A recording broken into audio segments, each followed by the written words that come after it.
exposure. I also have, there's a DP gentleman named Geoff Boyle. He does a lot of independent testing. He shoots with all the cameras that he can get. And he did it was originally actually for ACES grading, but he did a nice overexposure test as well. So he shot this young lady here, and over there on the left we always see, on the right for your side, we always see, no, it's on the left. Yeah. Okay, I should look at it like this. You always see the exposed image, and on the other side it's the corrected image. So here's another example of why it's so important to have a camera that... Okay, coming back to my presentation. Oh, it just crashed. 1 second.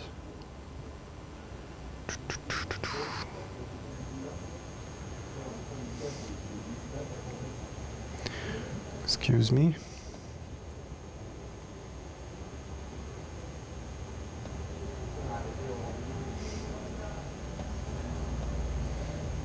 Let's see how that works.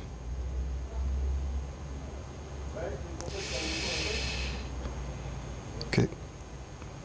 Nope, it keeps crashing. Okay, that's bad. Last try.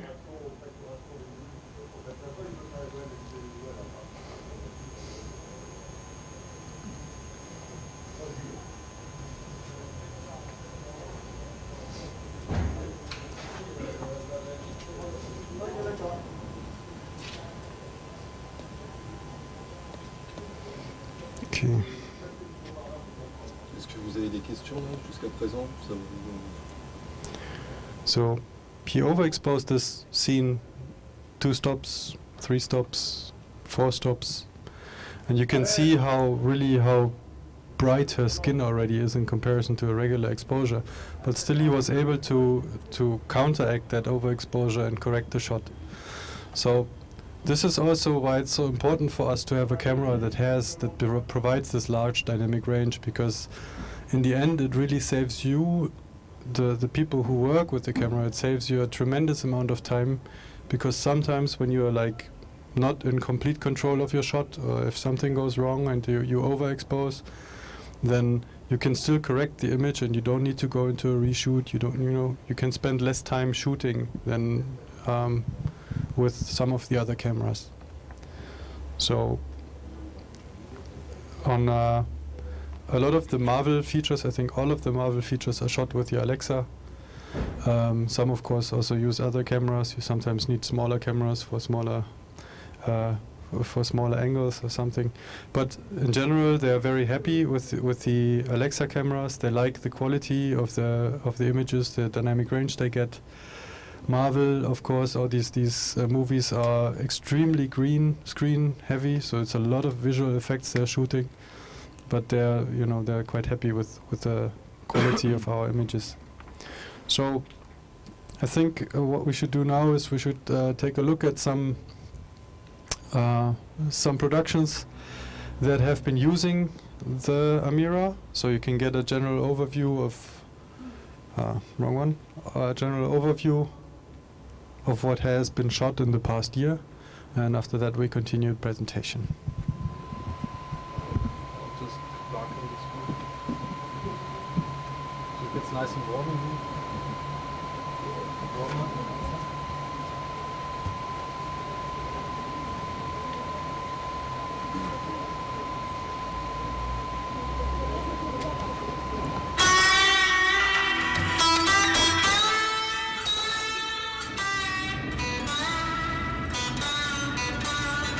Certainly in winter, we just settle down, watch TV, and that's pretty much us. Normal family, sat there just thinking you're enjoying life until you actually do get out and see that there's so much more you can do as a family. Wow! Look at that! Some kind of bridge, isn't it? It's called the Infinity Bridge, we call it. So we're all going to go for it, yeah? Yeah! Yeah.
في يعني في على البحر، لكن بنعد حالنا بسجن. فانت يعني انت زيك مثلا جاي من مصر، من اسبانيا، من اوروبا، من كذا، لكن احنا مش قادرين نطلع. كيكه ولا كيكه؟ اليوم يوم الغضب البحر.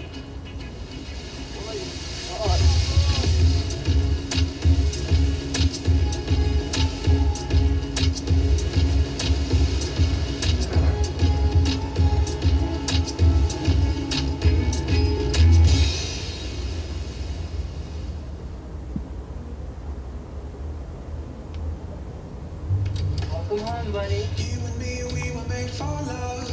A lifetime is not long enough to show you what you mean to me.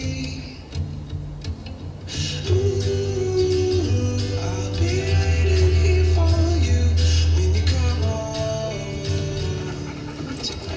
I'll see you later, buddy.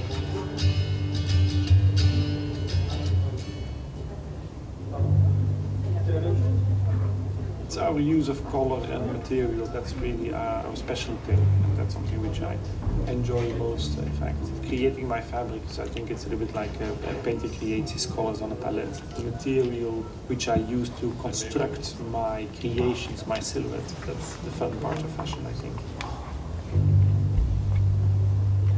Are you nervous? I'm always nervous for the last day. Yeah. I don't get used to it. You always think that a certain moment you get used to that. Good thing is that we have this house and this garden, because when you come here, it's such a different world. You can lose yourself a little bit in it, and that's a good thing, because that keeps me in balance. I like to create things. It's not that we just make garments. I think we make garments with the soul, and I leave it up to other people to say if it's art or not.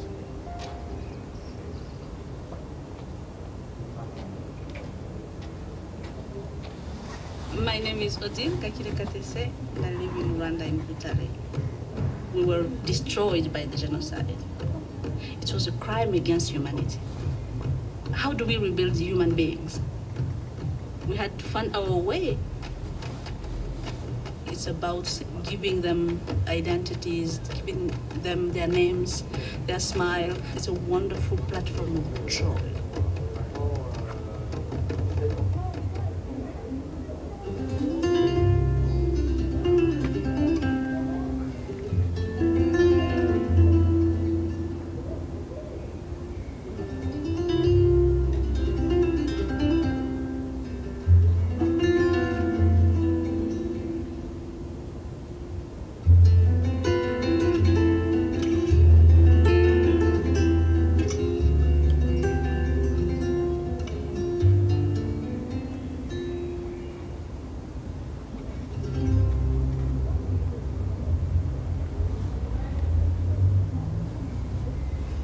The reason I make art, why I make work, is to understand things.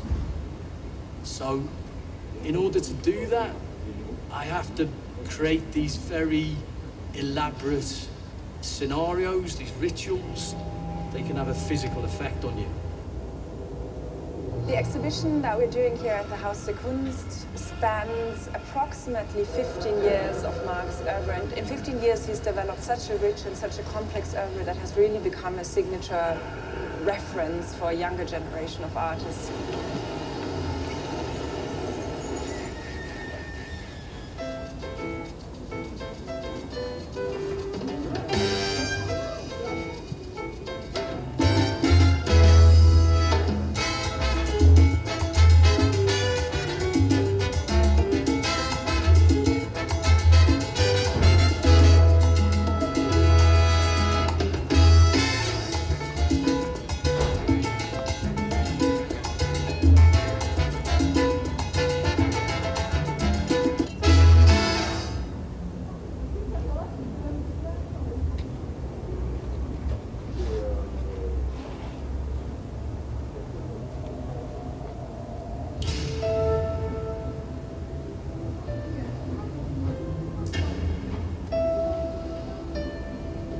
Message from Samantha.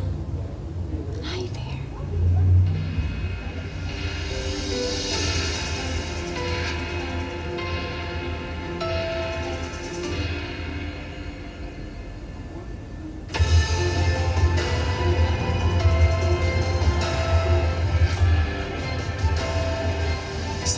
a circle.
And this is my brilliant bus. I educate young minds through the power of technology. When I look in the mirror, what do I see? What do I see? A brilliant mind. A brilliant mind. Looking back at me. Looking back at me. If you believe in your dreams, you can make it happen.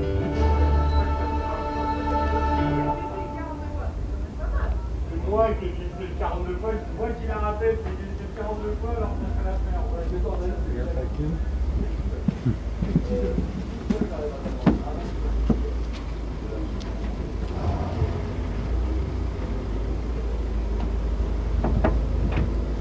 All right, so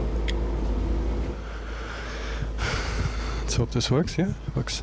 So you see, it's quite a variety of productions that are using the camera documentary style. Therefore, I think, you know, it's kind of a difficult name for what you can do with this camera, because it's really it's a much wider range of from corporate film to really commercial or well portrait or maybe feature that you would be producing with an ARRI. Now, actually, I'm going to skip over these because these topics will be covered in the other workshops. And since PowerPoint crashed, I still have these slides in, so I'm just going to skip over.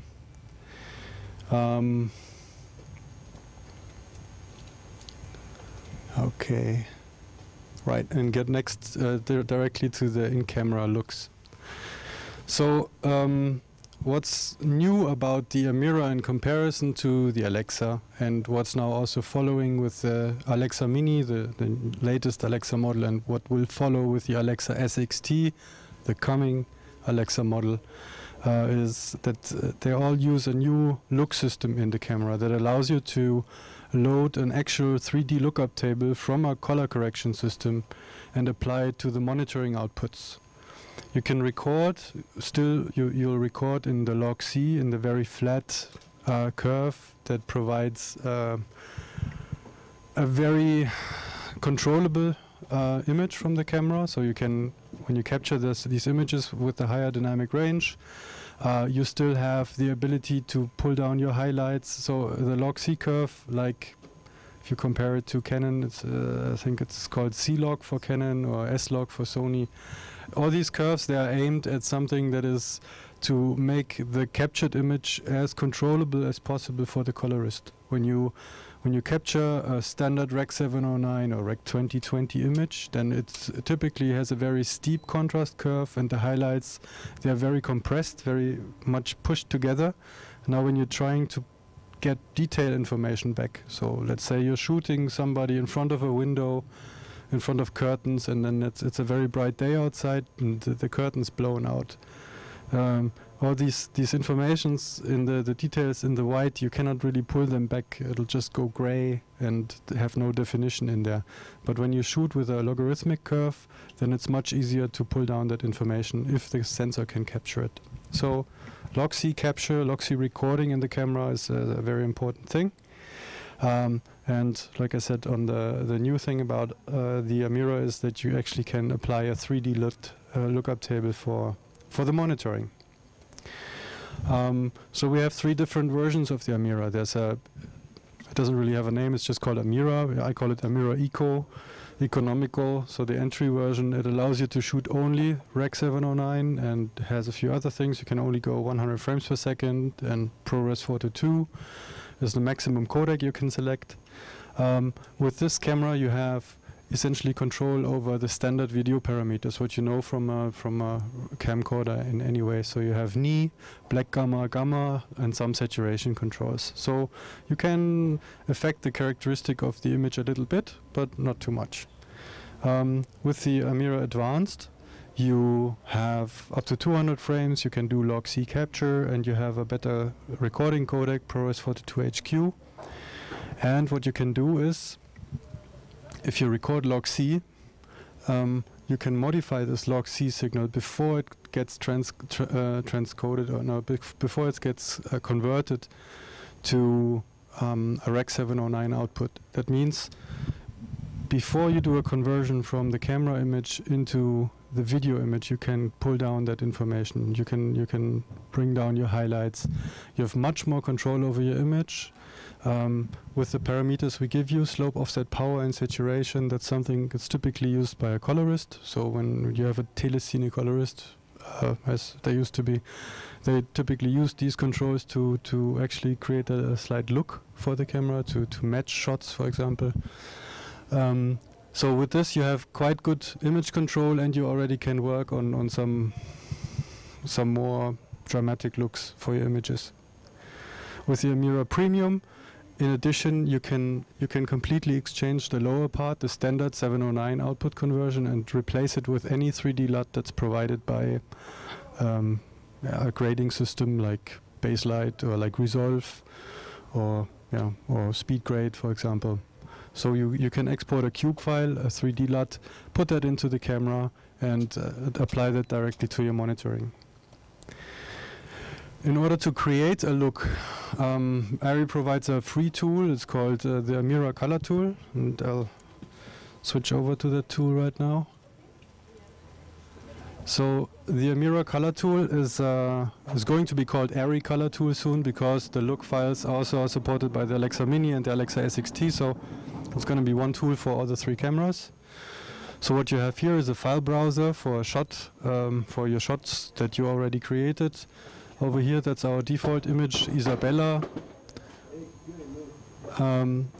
You can see it in log-C, so in a very flat characteristic.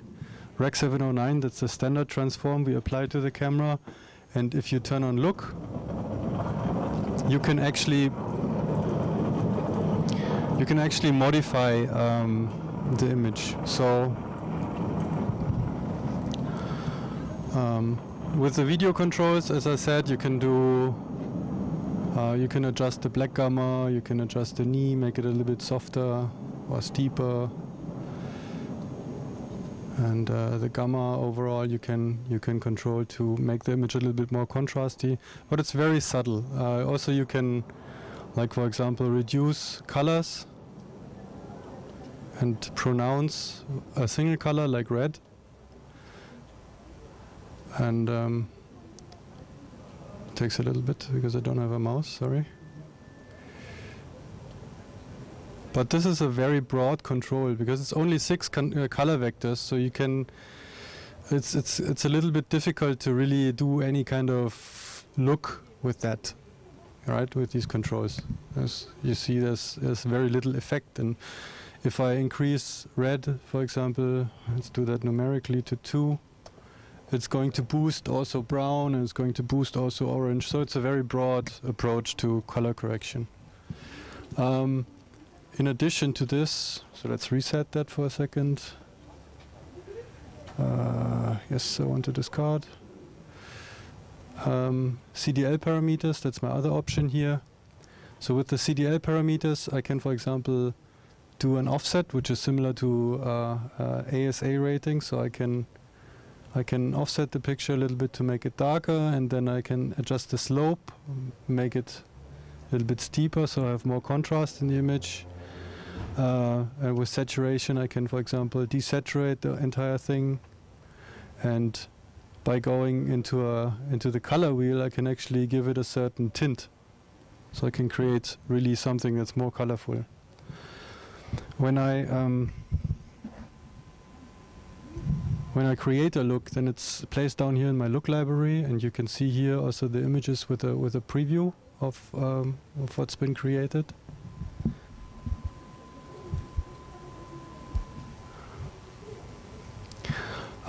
You can also see it, of course, on the big screen. And if you have something, some real footage that you're bringing in, so these are some rushes I have.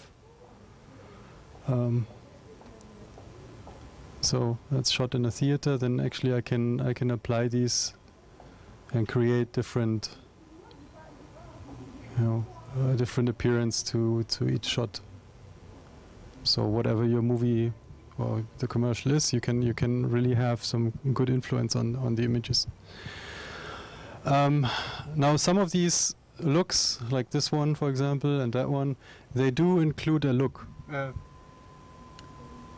They do actually include a 3D lookup table. So you can see gamma 25, ni 25 LUT. So that's something somebody created and then we imported. So to import, I'm going to reset again. I would go to File, Open Look File, and then I have a LUT folder, and in the LUT folder I would have different cube files. A cube file is a 3D lookup table exported from one of the grading tools. Let's select Mexico. So, and now it complains because it's artificial LUT, it's an artistic LUT, it's not a technically correct LUT. That means my black value is, is not black for all the way black, but there's some red offset and things like that. But I can say, yeah, it's okay, that's my, my look I want to have. So now I have this brownish look, this Mexican look, and I can save that look file and save it as an AML, as an ARRI. Actually, it was a mirror look, but now it's an ARRI look file. Save it as one of these. Take it, put it on a USB stick.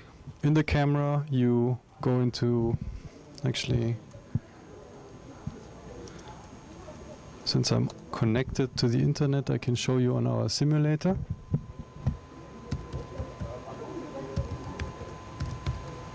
So ARRI.com Amira, you'll go straight to our product website there.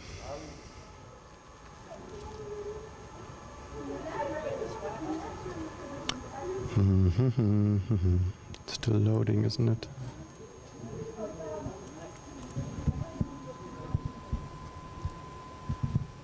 Okay, so I have to kill that download.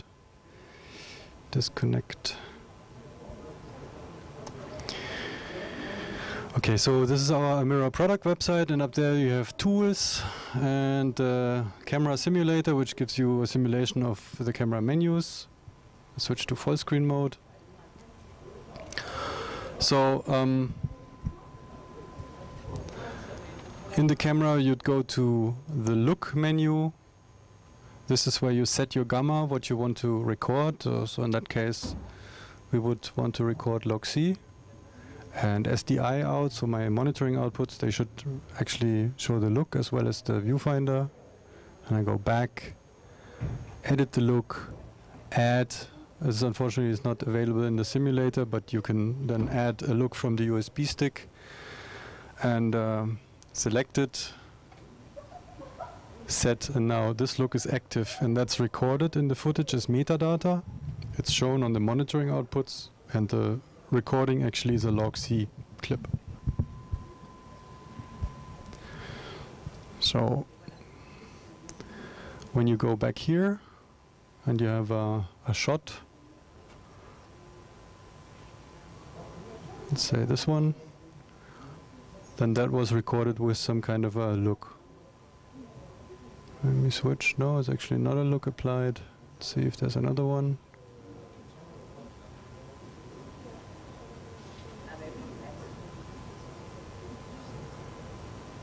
Okay, there's some sort of a slight change in comparison to the standard Rec 709. So that look I could save as something.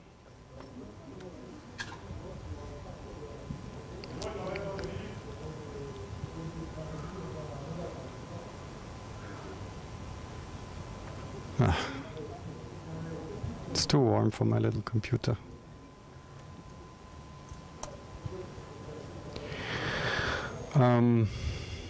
So if I create a look, I can save it as something, like I said before, as an AML file, but also I can go and export a look.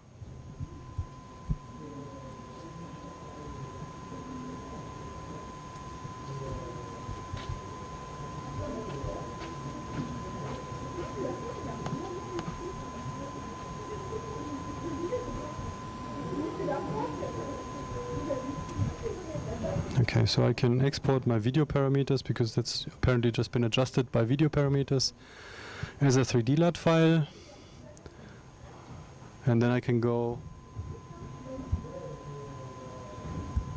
into any of these formats. So I can extract with this tool, also extract the look from a QuickTime clip and export it as a 3D lookup table for a resolve. So a colorist would use it as a preview. He'd probably do an A/B comparison, do his own color correction to kind of match that shot, to match the look. But of course he could also just use it and apply it to the footage. But typically a colorist would always go back and recreate it, because they use a lot of layers and, you know, techniques to make it more dramatic, like add vignettes and that stuff. Okay. So when you bring that footage into your editing, and you're lucky enough that they are editing with Premiere CC, so the Creative Cloud version, the current one, with Final Cut 10 or with anything Avid later than 8.1, you also get full LUT support. So in Premiere, I'm going to show you here, works like this. I'm going to import some media from the drive here again. So there are the rushes for the Amira. Ugh, not everything.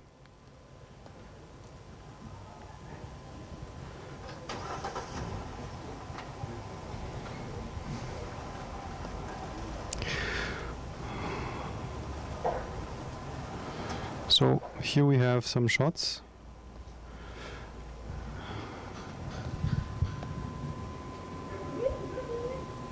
You can see as soon as I put my mouse over, it turns from a log image to a colorful image.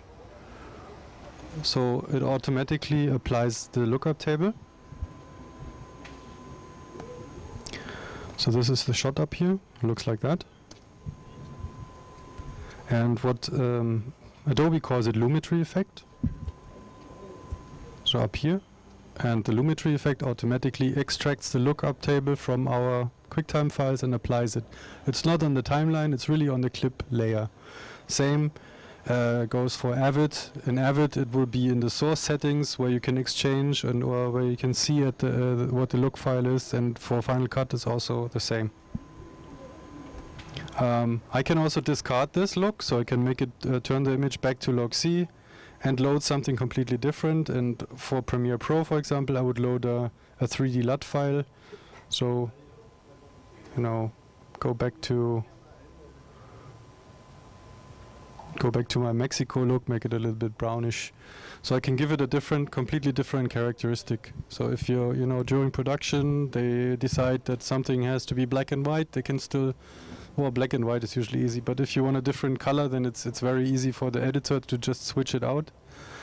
And also one advantage of this is that the editor really doesn't need to care about which look has been used on set, it's automatically applied to the footage. So it can really save time. This look system was really, I think, brought up to help the DPs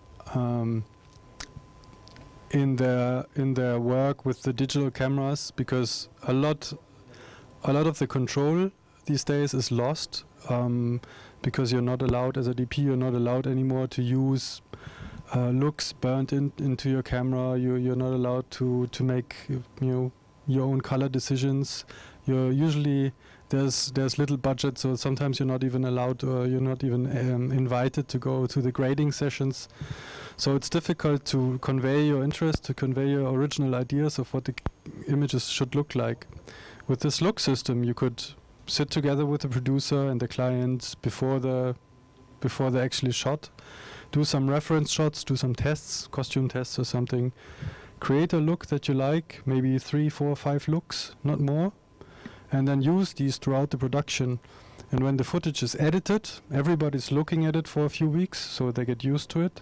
And when it goes to grading, we hope that there's going to be less of a discussion about, what the original intent was. Because if you just look at a standard video image, everybody has a different idea of the image. So, but when you have looks from the beginning, I think it really helps to speed up the production process and save time and money. Okay, so that's the idea behind the looks. Now, with SUP2, a software upgrade 2 that we delivered earlier this year, we already added 4K recording, and that goes up to 60 frames per second, so you have a maximum data rate of 2.6 gigabits, I said up there. And the lowest bandwidth codec we will have then is going to be an MPEG-2 codec, so it's XDCAM HD compatible. So it's going to be 50 megabits and 25p. I think P is supported as well, but and 50i, 60i, these of course are there. All our mirror cameras, no matter what version, if it's an Eco or Premium, can be upgraded to 4K delivery. It's a one-time license you have to pay, and then if you already have a camera for I think over a year, then you have to send it back to service, so it needs to be recalibrated. But that's all included in the license price. With SUP3, which is going to come later that summer, like I said, we're going to add the MPEG-2 recording. So this is the overview of formats you can get from the camera.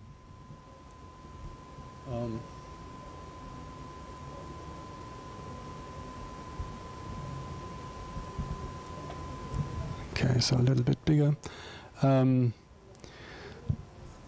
So you have recording resolutions, HD, 2K, Cine. We call it 2K Cine because it's really the DCP 2K size, 3.2K. 3.2K is kind of a hybrid format. It's what we capture in order to create 4K from the camera. I'm going to come back to that in a little, in the next few slides actually. 4K UHD. Why do we call it 4K UHD? Why don't we just call it 4K? The thing is, marketing often calls a display, for example, as a 4K display, whereas they're not. They're usually just UHD displays. So the resolution is 3840 by 2160, and not the real 4K cinema format, which is 4096 by, I don't know, but it's 4096 wide. So that's why we made this distinction to really be clear to the clients what it means. 4K UHD is what you get in an Amira. The Alexa SXT, for example, will also have 4K Cine, and that's going to be the real DCP 4K format in that case. Okay, in terms of bit rates, you can see that at 24 frames per second, you're already at 1 gigabit per second. So the data rate that we create with ProRes is very, very high. That means that this low compression that we apply to the image really helps to keep the quality of the pictures really high. Okay. So I have to zoom out again. So this is a small guide to what types of codecs and selections you can make. It's actually based on the Alexa, so that's why you see also the 4K Cine and commercial, and you see anamorphic here, which is not an option for mirror cameras. And you see 4:3, which is also not an option on mirror cameras. 4:3 is only on the Alexas, as well as open gate. So you see what the sensor size would be. Available codecs, ProRes, DNx HD, also again Alexa only, ARRI RAW, Alexa only. The recording rasters, so HD means 1920, 2K means 2048, right, and so on. The codecs and the maximum frame rates. So this is the maximum frame rates for the Alexa Mini actually, which is also over there. For 2K and HD you get up to 200 frames per second. For 4K it's going to be 60 frames per second. And if you record ARRI RAW it will be 30 frames per second maximum. Okay, and on the Amira you can see it's a little bit less. Only spherical, only 16:9 frame rates, just like the Mini. Okay, so next we will show the active sensors photo sites. So what is the image created from, and what are the recorded pixels, and that goes back into post-production. On the Amira we have now 17 different recording formats that you can select from. And of course it's not always easy to find out which is the right one. So for HD production, if you do like a high-end production, a feature or some nature film,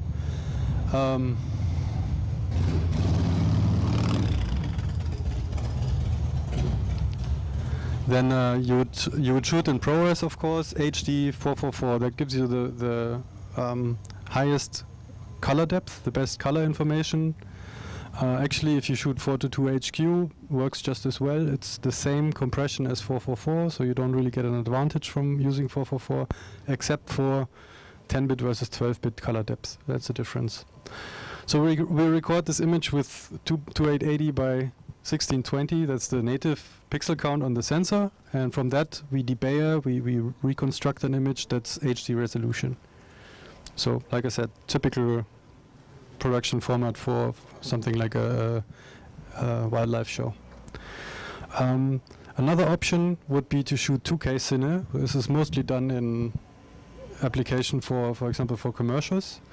They shoot in a 2K resolution, so they record a 2K resolution, which allows them to punch in the HD and reframe very slightly. So you have a little bit more on the outsides, and then you take out your HD image from your 2K image, and that allows you to slightly move around in the frame. And then of course there's the butter and bread format for smaller production companies or production companies that shoot a lot for TV stations. TV stations these days still use a lot of MPEG 2, so XT-Cam. It's a house format for many TV stations, and we were approached by different production companies who said, well, you know, it's very good that you have this ProRes, but we cannot really afford delivering that, and we're not shooting log C anyway, we're shooting just Rec 709, and once we give them the footage, the first thing they do is it gets converted or transcoded into XT-Cam, into their house format. So it would be really helpful if we could record it straight away and have a massive amount of recording time on just one card, rather than recording in a high quality which gets discarded in the first place. So for these productions, we will now, or we're working on the integration of that codec as well, and hope to deliver it by the end of summer or early summer. After HD, now we have 4K UHD production. There you also have two options you can shoot. Number one is you select 4K UHD output on the camera, and typically a high quality codec, 422HQ or 444.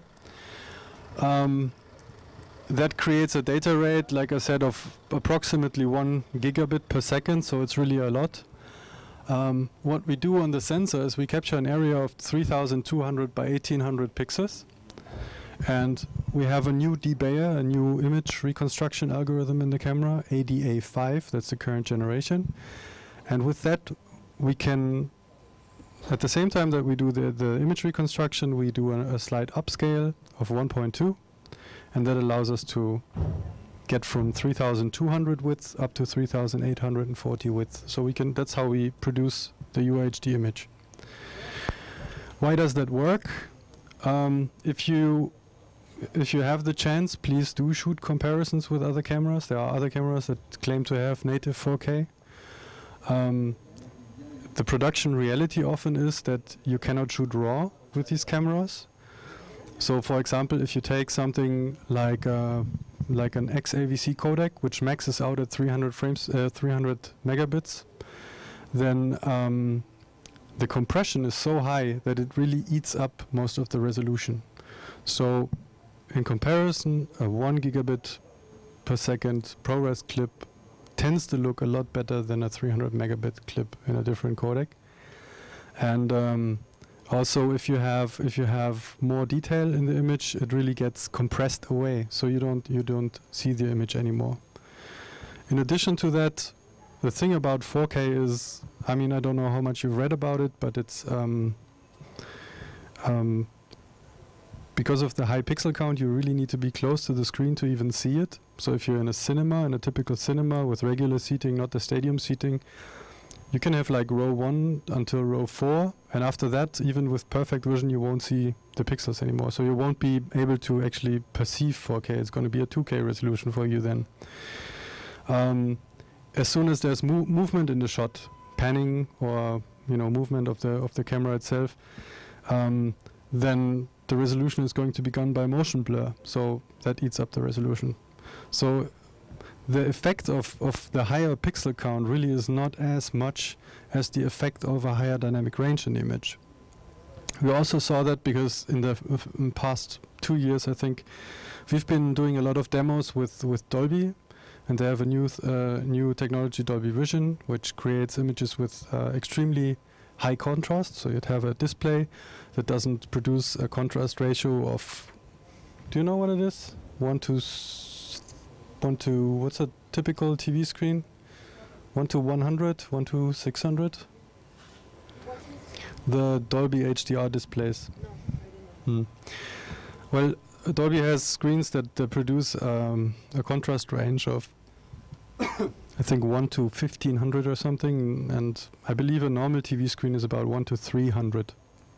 So you have an extreme contrast range that you can show on these displays, and when you present the images with a correct grading that really utilizes that range, it's a much more dramatic effect than looking at 3D, and it's much more dramatic than looking at 4K.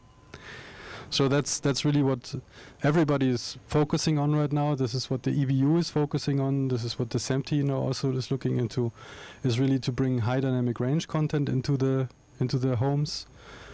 The producers or the manufacturers of display panels, they beg to differ. They want to have higher resolution, but I think it's okay, and it's maybe good for your computer screen. But the larger impact will be the higher dynamic range, really. So anyway. Option 1, 4K UHD. Option 2 is you set the camera to 3.2K output. So what's 3.2K? What does that mean? It just means we're doing no upscale. We just do a debayer and we give you 1:1 resolution. This is a compatibility mode for the Alexa XT. The Alexa XT has also processing boards inside that kind of reached the top of what they can do. That's why the SXT will now be introduced, which has more processing power inside. So on the XT, there's no capability or no space left inside that would allow us to create a 4K UHD output or 4K Cine output. So it's limited to give you the native 3.2K capture mode. And in order to have a B camera, an Alexa, and a B camera and a mirror that would be used in the same production, it's much easier for the post-production to get the same format from different cameras. So that's why you would select 3.2K if you use an Amira together with an Alexa XT. Also, if you're shooting a comparison in 4K UHD and 3.2K and you find out that your upscaling and post-production looks better, then you also, of course, are free to do that. But I think that would hardly be the case. It's mostly for compatibility with Alexa. So one of the shows shooting 3.2K, but not with an AMIRA, with an Alexa, is, for example, Game of Thrones. They are now going to a higher resolution. Game of Thrones has always been shooting on Alexa cameras. So far they shot HD, and they shot on, I think, a codex recorder. Yes. Okay, so pricing, I don't need to bother you with that. And I'm done. Thank you. And now it's time for some questions, if you have questions. I'm sure you have questions. Yes? I have a question which is more like aesthetic rather than technical, is that in all the images I saw, there is a golden tone, and the red are, like on this image for instance, are yes. very aggressive or very intense. And usually this is something that we encounter with Samsung, for instance, the SLR or Samsung display device, but here it's a Panasonic and a Canon, so it cannot come from the video monitor. Yes. So, of course, you're going to tell me that since we record in log-C, we can do absolutely what we want with the image. If we want some cold image, we can obtain a cold image with the intense blue or the intense green. But in all the images I saw, so I wonder if it's the camera that influences, you know, the treatment. There is this kind of like golden tone on the green, or not in this shot, but for instance, the shot where she shoots the elephant, or here, especially it shows especially in the green, in fact. Okay. All the green, not this green, but the green in the back, you know, like plants, yes, weed. There's a golden tone that usually and the orange are very boosted, and usually we get that with Samsung devices. You know? Okay. And so I was wondering if, when you see the skin are very yellow, the yellow, the brown, it's basically we have a shift towards, like, let's say, warm colors, and then my impression is that I don't get what I want from the cold colors. You know? Okay. And that there is a golden powder, you know, inside the cold colors. And I wonder if it comes from the camera, from the sensor, or from... I should have given you the microphone from the first place. Now I have to summarize. I have a problem when I feel yes. like in Disneyland or something. Okay, like yeah. And that's why maybe I would prefer to work with a red camera. Okay, so your critic is that the camera has a little bit too warm, mid-tones, green tones look a little bit too brownish, and I was at the sea yesterday, and I was yes, able to see, and you maybe the blue under the sea is not the blue that we see yes, on the screen. yes, that's possible, of course. Kind of problem, you know. Yeah, so yes, absolutely, you can just use a different lookup table in the camera and change the characteristic. Here, I mean, you already see it between the Canon screen and the Panasonic screen, that the Canon screen is definitely warmer, so it has a different setting in the colors. But other than that, actually the feedback I got from visiting several TV stations now in Germany is that we are too desaturated and not warm enough in the skin tones. So I think it's a preference thing. I know there's a trend right now that yes, everything must look like if we live in some kind of Disney World or Samsung World or in a Coca-Cola commercial. Yes. But if we do cinema, we make movies, if you make movies, maybe that's not what you want to get, you know, in your movie. I agree. Or you don't want to feel like in the Avengers, you know, all the time. I agree. I think we got used to this since 5Ds. The skin tones were really warm, especially if underexposed. Avec quel truc? Les 5D? Yeah, I've never used 5Ds. Mais surtout quand c'est sous-exposé, les teintes de chair deviennent vraiment... So this... That's precisely why I've never used 5Ds. This is an example... Je trouve qu'il y a un bon équilibre entre les teintes de chair, les arrière-plans de froid. So this is an example of this is the standard 709 look in the camera, and that's, for example, a look we had to create for the TV station, right? So you can see the reds are boosted even more, and it's even warmer because they didn't like the skin tones. They thought it was too pale. So it's it's really a lot of it is personal preference, I think. But you're talking TV. I understand what you mean for cine applications. Yes, I understand. Yeah, but it's I mean, it's probably a little bit drastic.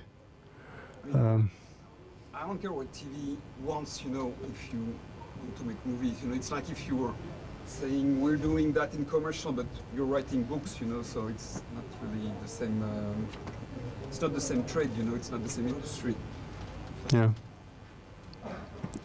So yeah, I mean, you can easily make it cooler. You can easily give it a different touch, and there is.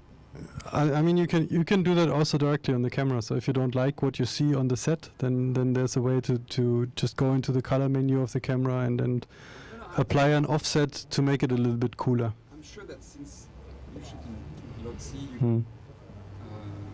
you can go anywhere. Lookup Table that's colder, or you can basically everything you want. But I was amazed. Maybe it's a trend, right now in here. But all the pictures we saw, especially the one Susan Gibson shooting elephants, it's like coming from another planet. Yeah. It's like, or Mexico's nice. It's brown. Yeah, the Mexico, you feel like on planet Mars or something. I have. So there's. Mais là, du coup, quand c'est froid quoi, pour le coup. Yeah, and here now, il n'y a pas cet équilibre de Panac et. Yeah, he's right. That when it's cold, it's like really cold, almost clinical. But we don't get the. I think this is to show you the possibility of the dynamic range. When you shoot in Loxy, it's open possibilities. By the way, the dynamic range is amazing. It's amazing. The dynamic range is really amazing. You can, when you go to your colors, you can add nodes on your image. On 1, 2, 3, 4, 5, 6, 10 layers. So you can redefine your My skin problem tone. was not with the dynamic range, which is amazing and really an asset of the camera. It's more with the colors. Yeah, exactly. The grading, the color grading. Yeah, this is why when you go to grading, you can re-effect this. I think the most important thing is this huge dynamic range that Amira and Alex Samini can give you. What we're going to do also now, we're working on a new forum for our website. So and we plan to also have a database. We plan to also have a database for look files. So users will be able to send us a look file they used for their production. We review it if it's technically alright, and then we put it on the website. So we hope to get a exchange and a broader selection of look files for the camera to use. So, for example, let's go back in here. So I really like that stuff.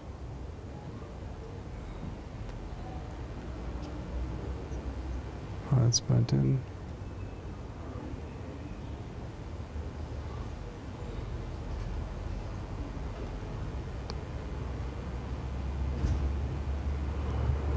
So, I mean, what you can do is.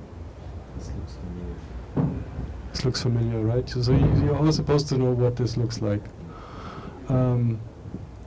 Okay, so here's an example. Okay, so that would be a standard warm look, which you don't like, and that would be one that's going cooler. I mean, it's it's very difficult if you're sitting with a colorist. You can probably easily get the image to where you want it to be. We have not yet prefabricated that and available in the camera, but I'm sure it's easy to apply or to accomplish what you want. This image is like really fabricated, and for instance, I think it's in Social Network that Fincher used basically an image that was very close to the red raw look, I don't know if you remember, but there's basically this cold images for every time they are talking talking about nasty stuff and warm images every time they are talking about stuff. Okay. And he used an image that in fact was very close to the raw image. And here, when I see this image, it looks more chemistry in it, more fabricated, in fact, which can be good if you want to do I think you need, I really think what you need to do is you need to put your hands on the color correction side of it and try if you really cannot accomplish what you want, if that's really the case, or if it's just the perception you have right now. You have to get a very good colorist and try to... Or somebody you're familiar with who knows what your preferences are, and then he can create an image for you. Yeah. And then upload it to your camera and yes. see it on the monitor. Yeah. And just use it as the standard look, and then everything has this tonality. Is this one on the Canon screen straight out of the camera? Yeah, that's just Rec 709 out of the camera. And when you apply the lookup table on the camera, how the HDI exits or HDMI exit? Do you have also the lookup table on your monitors, or yes. you can just switch it off, or yes or no? Or so in the camera menu, you can select the set gamma. With that you can say what you want to record and what you want to see. And Rec 709 itself is a look file, so that already is, when you say look, it means also Rec 709, or it means whatever look you uploaded. So vibrant or landscape or anything that's on the USB stick that you'll provide, yes. Correct. Okay. Clarify something. The difference between the cube files, the LUT files, and how is it compatible with one or another platform? Difference between cube files and LUT files. Okay. So cube file is you exported from the ARRI color tool. Yes. You had to choose the software. How it's going to be used later. Essentially, it's like opening a Word file in Word or in OpenOffice or in TextEdit. Where you need, you need rich text or open office document, or you need Word document file type. So these different LUTs, they are just the way they are written.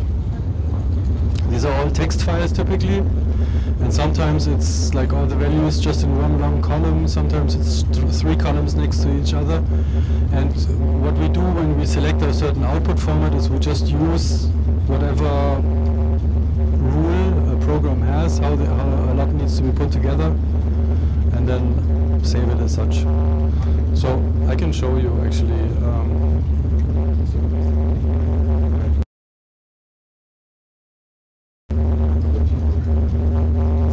Yes.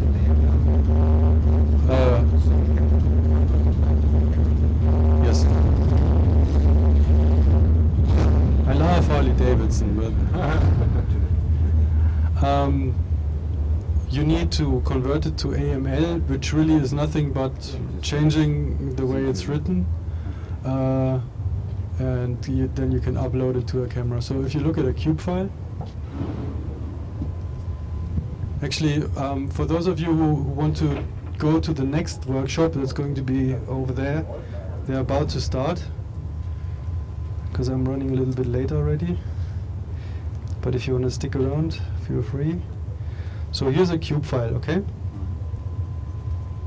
So this is what it looks like, and it's just three columns for red, green, and blue, and then it starts at code value 0, so black, black, black, black for all three colors, and then these are like different color values that you get on the output side. And what the program does when it applies a 3D lookup table is, I have a certain color on my input side, a certain RGB and brightness value on my input side, and what does it look on the output side? So it looks it up on the lookup table and then outputs it.